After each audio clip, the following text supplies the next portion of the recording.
Oh, what's this then? Someone that focuses solely on the orcs? That's a first. What's his name then? The what? The green one? That's a good name, isn't it? Greetings, boys and gits, and welcome to Dread Wargaming. And this, the first episode of my third-party focus series. And the purpose of this series is to take a focused look at some of the third-party model producers out there that provide something of interest for, or noteworthy for us orc collectors, discuss their products, and give my opinions on them.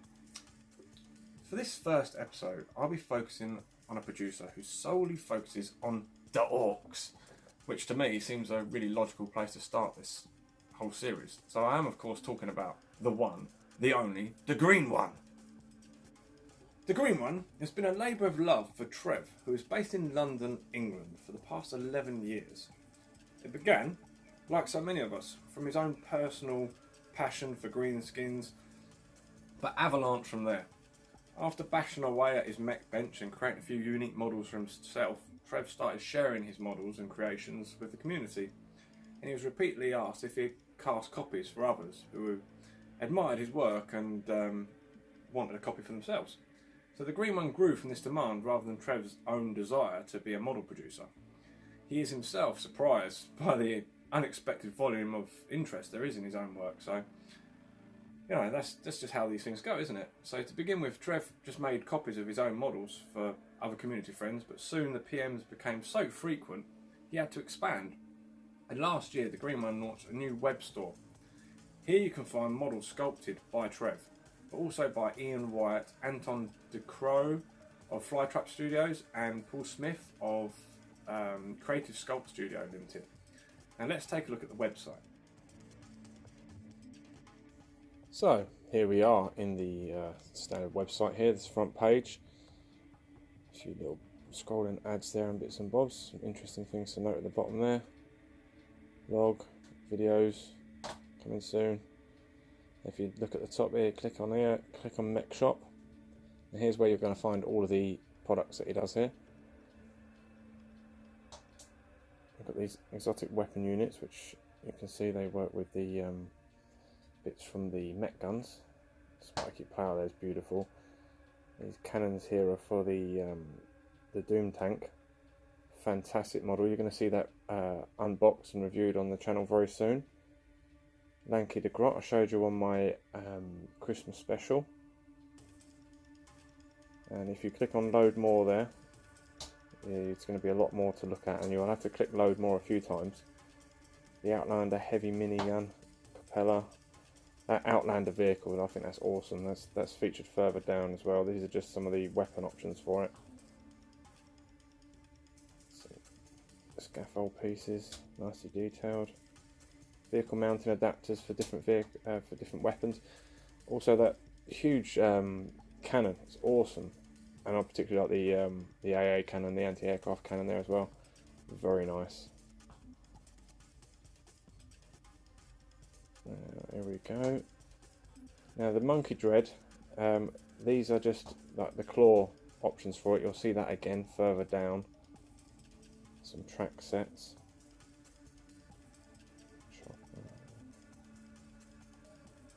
Click again on load more. The Monkey Dread cannon. There's the Outlander vehicle as a set of 3 or on its own. And the truck, which I've got one of those trucks, I'll show you that soon. And oh, the F1 shooter lads torsos. I have one of those actually. Trev sent me one of those as a little token gift there. The Giganaut, that is awesome. That's a huge model. And if we scroll down here, there's Crackerjacked. Now this is out of stock at the moment, but that's basically, there's the Monkey Dread. The Crackerjacked is basically like a mixed box of all of the bits and bobs. Now the bits and bobs that are left over and stuff, broken bits. The Rhino kit there, I've got one of those too, that's awesome. And I talked about that in one of my other videos there as well, didn't I? Talking about how you can upgrade and loot vehicles. What else have we got here? Now the Frankenmash body. That's for one of, if you want to do a Mr. Potato Head type stomper. And the medium vehicle plough there, I've got that there. I'll show you that in just a moment.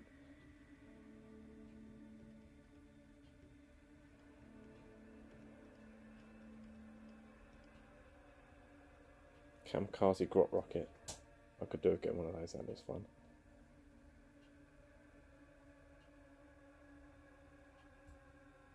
There's a bit of Imperial stuff there, but yeah, this spotter periscope as well. Definitely want one of those. That looks very cool.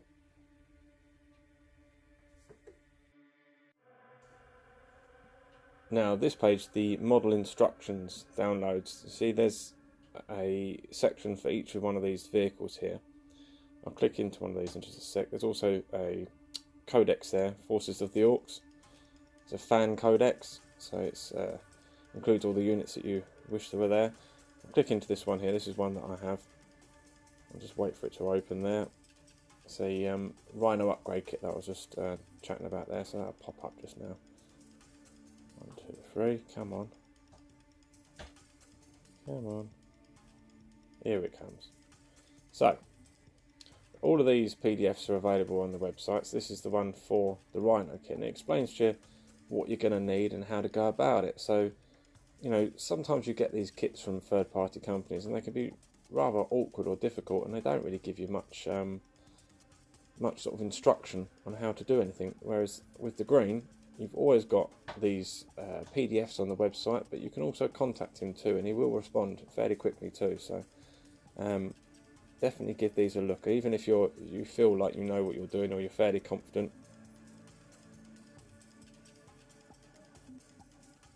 And this is just on the blog there on the website. There's news and things you can keep up with there. This is talking about a new casting service and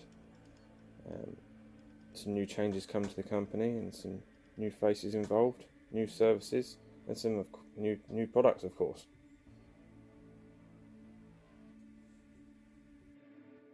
Now, obviously, one of the very first things that you notice about the Green One's products when you're looking at the website there is the fact that they're all green. That's because Trev uses a special blend in his resin that a few others have imitated since, but Trev was the first to do this. It's a really clever thing, I think, because it makes the resin actually look as though, from a distance, when I first cast eyes on some of Trev's products, I thought that they were actually sculpted out of green stuff, because that's what it looks like. It looks like cured green stuff a lot of the time. His resin, it's a green colour, very, very similar to cured green stuff, maybe a bit lighter, but then a lot of people that sculpt with green stuff, they will actually add milliput and other substances to it that might mute that green down a little bit more. So I'm quite used to seeing sort of a more muted green stuff. So when I saw those, I thought, blimey, did someone actually sculpt that? That's unusual, because obviously they're vehicles, a lot of things. There are a lot of straight lines. So I thought that's a bit much, isn't it? So that got my attention. And then I looked at it and I realised it wasn't. I thought, well, that's very clever. I like that. Obviously, a lot of other people have liked it, and a few people, like I say, have imitated it. But yeah, I think it's really nice. Also, that resin that he uses doesn't seem to need any mould release spray. So when Trev is actually removing these models from the moulds and all the rest, they're coming out clean. So unlike some other companies' resins that I do always wash when I get them back, because quite often resins will have residues on them, so you need to give them a soapy wash. Doesn't seem to be the case with the Green One, so that's a real plus point. So, as I was saying to you guys, I do actually have a truck from the Green One. Unfortunately, I had a bit of a mishap with mine. I undercoated it, and then I gave it a really thoroughly good rust coat, lots of detail in it and all the rest. Varnished it, and then the chipping effects went on, of course, and then the paint that I had put on top of the chipping effects wasn't one that I had tested, and I hadn't properly looked at the formula, and it was a little bit too tacky, too sticky, and it wouldn't remove properly. Maybe I didn't use enough chipping effects, but I think I did. I gave it a fair good coat, so I think it was just the paint wasn't one that was easy to remove. So I scrubbed it and I scrubbed it, and I ended up getting through to some of the rust, but then also getting through to some of the undercoat and even some of the bare plastic underneath or bare resin underneath. So I'm going to respray this and repaint it. So unfortunately, that's all as far as I got. But weirdly, a lot of people that come in to visit me that don't play 40k, when they see this vehicle on the workbench when I've been working away on it, compared to others, they've actually said that, oh, I really like the look of that vehicle. I want to see it painted, and stuff like that. So it's definitely on my agenda to get that one painted. You'll be seeing that really soon, guys, okay? But also, I'd like to share with you this vehicle plough, which I think is really bloody awesome, actually. It's got some really nice little textures on it. And those little things there, I mean, you can do them yourself, of course, but they're time consuming. And so if you're looking to loot a vehicle, I know the looted vehicle is now only an entry in the Book of Errors, the chapter approved, and that, is something we could possibly change if we push. We've got to keep pushing, keep groaning and moaning. That's what us orcs do. Maybe we'll get it back as a codex entry. But if you're just making a looted wagon and you want to take it like a Rhino or a Predator or a Lehman Russ or something like that, and you want to make it more orky, buying a couple of things like this, little add-ons, from the green one, and there's others out there, of course, but buying these add-ons and adding them onto those vehicles gives it an instant effect. Or if you're even scratch building yourself and you've made most of the vehicle yourself, there's no harm in using some third-party bits. Now, there were, of course, those squigs and those grots that I shared in my previous video, which I think are really awesome. I'll throw them up here and you can have a look at them. These are coming really soon from the Green One, so look out for them on the Green One website. Also, coming in some time will be something really exciting, something big, something scary, something stompy, and something the smarter of you might be able to work out. So, that's unfortunately all we have time for in this third-party focus episode. The next third-party focus episode will be on Wargame exclusive. But if you liked what you saw in this episode, then please do check out the Green One website. The link is in the description below, so check it out. Also check out his Facebook page and give him a like, and that way you can stay updated on any news, and there's a lot of exciting news coming in the pipeline with the Green One. I'm very sure of it because I've been in very good chats with Trev myself, and I know there's good stuff coming, trust me.